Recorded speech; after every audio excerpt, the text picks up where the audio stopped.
राजभर जी की, तो उसमें क्या पारसी समाज के लोग आए थे? हाँ थे, आए थे इसमें? आए थे। उसमें किसी ने ये नहीं कहा कि ये मतलब मान के चलिए हिंदू हृदय सम्राट जो महाराजा सुहेलदेव जी हैं वो पूरे भारत के हैं, किसी एक के नहीं है? किसी एक समुदाय के। हमारे क्षेत्र के जो पासी समाज के लोग आए थे उन्होंने ये नहीं कहा कि महाराजा सुहेलदेव राजभर पासी थे। वो भी, उनका भी यही कहना है कि महाराजा सुहेलदेव राजभर ही थे। मेरा नाम सुनील कुमार राजभर जी। ग्राम प्रधान ढंडवारा कला। सर आप कितने मतलब समय से प्रधान पद पे हैं? ये मेरा चौथा कार्यकाल है। चौथा कार्यकाल जी। है। चौथा कार्यकाल है आपका। और जैसा कि हमने अभी सोशल मीडिया पे इस समय 2 फरवरी को वीडियो देखा था, आप लोगों ने महाराजा सुहेलदेव राजभर जी की शोभा यात्रा निकाली थी काफ़ी धूमधाम से, जो कि देखने लायक थी। आपको स्क्रीन पे वीडियो भी देखने को मिल जाएगी, आप देख सकते हैं। और इसमें जो है शोभा यात्रा निकालने में इन सब लोगों का बहुत बड़ा योगदान रहा है, क्योंकि पहली बार शाहगंज क्षेत्र में इन सब लोगों ने इतना बड़ा कार्यक्रम जो है शुरुआत की है, जिसको अब आगे हर साल बढ़ाया जाएगा। तो सर कैसे मतलब इस कार्यक्रम के बारे में कैसे विचार आया जो 2 फरवरी आप लोगों ने महाराजा सुहेलदेव राजभर जी की जयंती पे शोभा यात्रा निकाली? और हमने वीडियो में देखा कि भाई कम से कम नहीं तो 2-3 हज़ार पब्लिक रोड पे चल रही है, पुलिस प्रशासन तैनात था, और माननीय विधायक रमेश सिंह जी पैदल चल रहे थे, और दीदारगंज के विधायक कमलाकांत राजभर जी पैदल चल रहे थे। चलिए इसके बारे में विस्तार से बताइए कि आप लोगों ने इसका निर्णय कैसे लिया? सर प्लानिंग तो लगभग 4-5 महीने से चल रही थी, बट पद यात्रा की नहीं चल रही थी जी। हम लोग ये सोच मनाया जाएगा धूमधाम से। फिर हम लोगों के दिमाग में आया, हम लोगों का क्षेत्र काफ़ी पिछड़ा है जी। एक्चुअली में महाराजा सुहेलदेव राजभर जी के बारे में जहाँ जहाँ प्रतिमा लगी हैं वहाँ तो सब लोग जानते ही हैं जी।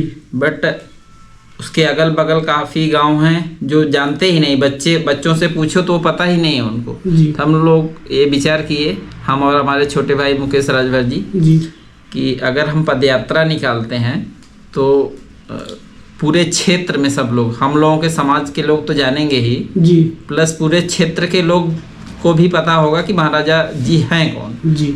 क्योंकि क्षत्रिय लोग कहते हैं कि महाराजा सुहेलदेव क्षत्रिय थे, हमारे वंशज थे। पासी कहते हैं हमारे वंशज थे। बट इस क्षेत्र में, हमारे क्षेत्र में तो सब जानते हैं, जो जानते हैं वो जानते हैं कि राजभर जी, माननीय रमेश सिंह जो विधायक हैं हमारे यहाँ, वो भी यही कहे कि हम जहाँ तक जानते हैं महाराजा सुहेलदेव राजभर ही थे। बट हम लोगों का बहुत शिक्षा के मामले में बहुत दुर्गति है हमारी। चलिए ठीक है सर। तो जैसा कि आपने बताया कि अदर समाज के लोग कहते हैं कि हम उनके वंशज हैं, जैसा कि आपको पता है लखनऊ में आज से 2500 साल पहले बोर्ड लगा था, जो कि भाजपा की सरकार में लगा था। आप सब लोग शायद लखनऊ में देखा होगा, माननीय राजनाथ सिंह जी प्रतिमा लगाए हैं जी। तो कैसे लोग कह सकते हैं कि मान के चलिए वो हमारे पूर्वज हैं, हम उनके वंशज हैं, जबकि वहाँ पे स्पष्ट लिखा हुआ है राजभर, महाराजा सुहेलदेव राजभर क्षत्रिय, और उनकी माता जो है चंदेल वंश की राजकुमारी थी जी। तो इस चीज को सब कुछ मतलब लोग जानते हुए भी लोग आपके इतिहास को क्यों चुराना चाहते हैं? या तो आपका इतिहास बहुत ज्यादा गौरवशाली रहा है, इसके बारे में आप क्या कहना चाहेंगे कि मतलब लोग आपके इतिहास के पीछे क्यों पड़े हैं? गौरवशाली तो है ही हमारा इतिहास, बट आप जानते ही हैं कि इतना गौरवशाली इतिहास है तो हर लोग चाहेंगे कि इससे जुड़ें। इससे उसमें ये होता है ना कि समाज में हर कोई समाज अपना नाम चाहता है कि मेरा जो नाम हो बहुत अच्छे से स्टेज पे जाए। तो किसी का समाज जैसे उसमें होता है ना कि इनको जानकारी चुरा लें। तो सर ऐसा थोड़ी होता है कि किसी के बाप को हम अपना बाप बना लें और अपना कद ऊंचा कर लें। तो ये तो बनाने वाले की मूर्खता है ना, वो बना रहा है तो उससे बनाने से कुछ हो नहीं जाएगा। जैसे आप समाज में सपोज दैट आप कहीं उदाहरण लेंगे, जो हमारे पिता का जो गौरव है, हमारे सगे पिता का पिता के, दूसरे जो आएंगे तो उसका अलग वजूद रहता है। समाज उसको कह ही देगा कि उनके दूसरे पिता है।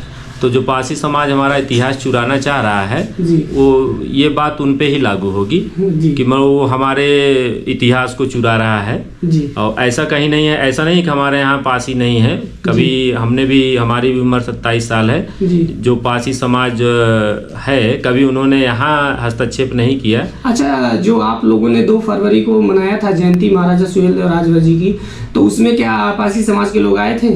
हाँ थे, आए थे इसमें? आए थे। उसमें किसी ने ये नहीं कहा कि ये मतलब मान के चलिए हिंदू हृदय सम्राट जो महाराजा सुहेलदेव जी हैं वो पूरे भारत के हैं, किसी एक के नहीं है। किसी एक समुदाय के। हमारे क्षेत्र के जो पारसी समाज के लोग आए थे उन्होंने ये नहीं कहा कि महाराजा सुहेलदेव राजभर पारसी थे। वो भी, उनका भी यही कहना है कि महाराजा सुहेलदेव राजभर ही थे। जी।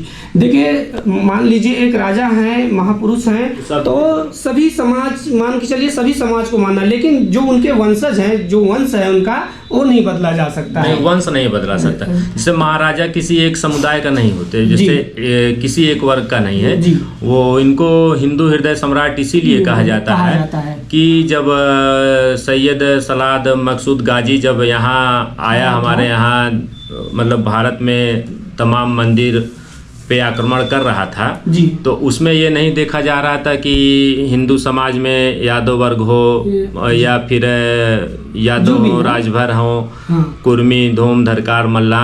तो जब वो किसी की इज्जत आबरू लूट रहा था तो जाति देखकर नहीं लूट रहा था। तो हमारे उस समय कई राजाओं को उसने अपने मतलब बाहुलता से जी हरा दिया। तो हमारे हिंदू हृदय सम्राट जो महाराजा सुहेलदेव राजभर जी थे, तो उन्होंने ये नहीं देखा कि वो किस समाज पे धावा बोल रहा है। बस उन्होंने भाई हिंदू की गरिमा आहत हुई तो उन्होंने भाई उसको पराजित किया। तो इससे हमारा हिंदू बचा। आज जो हम उनकी जयंती मना रहे हैं या फिर अपने आप को हिंदू कहने पर गर्व महसूस कर रहे हैं, तो उनका ही इतिहास रहा कि उन्होंने उसको पराजित किया। धन्यवाद सर।